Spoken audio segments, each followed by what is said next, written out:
There's a certain kind of silence most people run from. The kind that creeps, and when the phone is off, the music stops, and the world has nothing left to say to you. For many, that silence feels heavy, like an unwelcome guest. But if you sit with it long enough, you begin to realize it isn't empty at all. It's full. Full of truths you've been too busy to notice, full of lessons you've been too distracted to learn. Silence is not a void, it's a mirror. It reflects back to you what's really happening inside, whether you like it or not. When you're surrounded by noise, other people's voices, opinions, expectations, you can lose track of your own. You start confusing what you want with what they want. You start mistaking distraction for direction. But silence, when you lean into it, strips away the layers of noise until all that's left is you. And that's the raw classroom. That's where the teaching begins. In silence, you learn what you've been avoiding. You feel emotions you've buried under routine. You confront the parts of yourself you'd rather keep in the dark. It's uncomfortable at first, like sitting across from a stranger you're not sure you trust. But the longer you stay, the more you realize that stranger is you. And the relationship you build there is the most important one you'll ever have.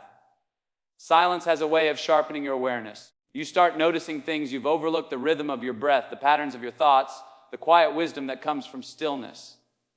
Ideas surface, clarity returns, and suddenly you understand why you've been restless or why certain choices have been weighing heavy. Silence doesn't just quiet the outside world. It tunes you back into your inner compass. And make no mistake, it takes strength to embrace silence. Anyone can fill the air with words, chase distractions, and surround themselves with constant company. But to sit still, to listen without interruption, to face yourself without escape, that's where discipline lives. That's where power builds. It's not about isolation for the sake of being alone. It's about learning how to hear the lessons you can't hear in the noise. Some of the greatest decisions in life, the moments that truly shape a person, come not in the chaos of a crowd, but in the quiet of solitude. That's where resolve is found, where visions are born, where peace takes root. Silence is not passive, it's active. It speaks. If you're willing to listen, it teaches. If you're willing to learn, it changes you. If you're willing to stay long enough to let it do its work, there's a certain kind of strength that doesn't come from lifting weights or flexing muscles. It comes from standing on your own 2 feet without leaning on anyone else to hold you upright. Independence is that strength. It's not about cutting people off or proving you don't need anyone. It's about knowing that when the world gets quiet and nobody's around to help, you can still carry yourself forward. That knowledge, that unshakable self-reliance, becomes the foundation of real confidence. From a young age, we're taught to look for approval. Approval from parents, from teachers, from friends, from strangers who don't even know us. We get addicted to validation, to someone clapping for us, telling us we're doing okay. But the day you stop chasing approval and start giving yourself permission to move, that's the day independence starts building your strength. You realize you don't need someone to pat you on the back before you take a step. You don't need a crowd to remind you who you are. You've already decided that for yourself. Independence is a discipline. It's waking up and pushing forward whether or not anyone else is watching. It's knowing that your drive doesn't depend on the cheer of the crowd or the presence of company. It's learning how to be your own motivator, your own supporter, your own accountability partner. And when you master that, you become dangerous in the best way, because nothing outside of you controls your momentum anymore. People confuse independence with loneliness. But they're not the same. Loneliness is waiting for someone to fill a void. Independence is recognizing that you can fill it yourself. It's understanding that your peace, your progress, your power don't hinge on anyone else showing up for you. When you learn to enjoy your own company, to trust your own judgment, and to rely on your own effort, you discover that you're stronger than you ever thought you were. The strength that comes from independence also frees you. When you're no longer tied to the need for approval, you get to choose your own path without hesitation. You're not living on someone else's schedule or chasing someone else's dream. You're not afraid of being left behind because you've already proven you can walk alone. And that freedom to move, to grow, to decide without apology, is what sets independent people apart. Independence doesn't mean you never accept help or that you shut people out. It means you don't depend on it. If it's there, good.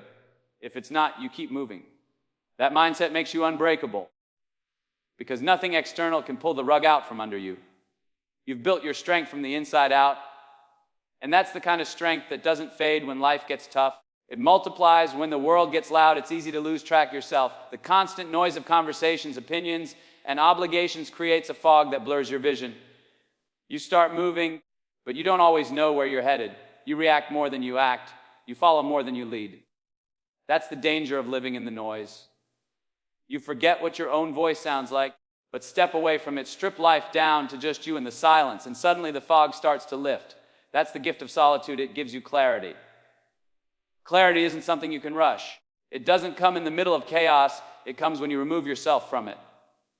Solitude is the space where you finally see the difference between what's urgent and what's important, between what people expect of you and what you truly want for yourself. It's the still water where the reflection becomes clear. And when you finally see your life without distortion, that's when you realize which roads you've been walking out of habit and which ones are calling you forward with purpose. Solitude sharpens your decisions. It makes you ask questions you usually avoid. Am I living for myself, or am I living for the crowd? Am I chasing what matters to me, or am I chasing what impresses them? In the quiet, those questions echo louder, and you can't escape them. That's the hard part. But once you face them, you get answers that can change everything. In solitude, distractions fall away. You're not bombarded with the constant scroll of comparisons, not pulled in 100 different directions by demands that aren't even yours. You have the chance to hear your instincts, the gut feeling that's been drowned out by the buzz of daily life. And when you hear it clearly, you realize it was right there all along. You just weren't listening. Clarity born in solitude also gives strength to your vision. Once you know what you want, you stop wasting energy on things that don't align with it. The clutter clears, the unnecessary falls away, and your focus sharpens. That's why some of the greatest ideas, the boldest plans, and the strongest identities are forged in moments of solitude. It's not about hiding from the world. It's about preparing to return to it with direction. Spending time alone doesn't make you disconnected. It makes you more connected than ever to your values, your purpose, your truth.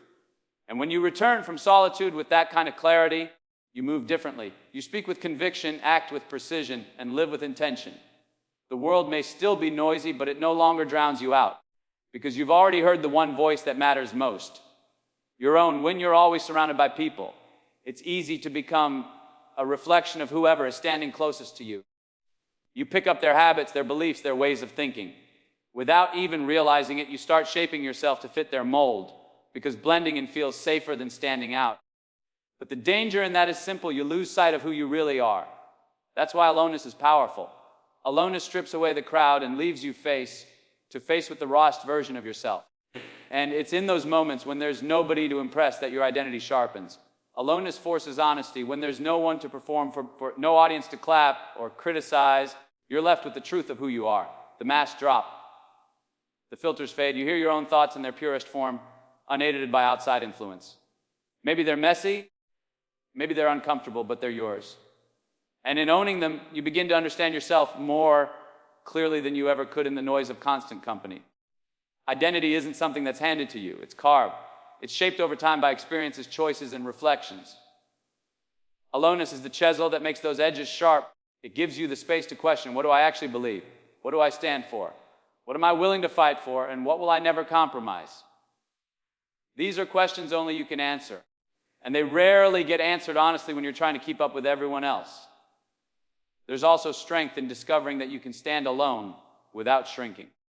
When you get comfortable in your own presence, you stop seeking permission to exist. You stop bending your values just to be accepted. Instead, you begin to show up in the world with a sense of grounded confidence because you've already tested yourself in solitude. You know where you stand, and you're not afraid to let others see it. Aloneness also teaches you to separate your identity from your roles. Too often we define ourselves by what we do for others. The friend, the partner, the worker, the provider. But who are you when those roles are stripped away? Who are you when no one is asking for anything, when no expectations are being placed on your shoulders? That answer doesn't come from crowds, it comes from solitude.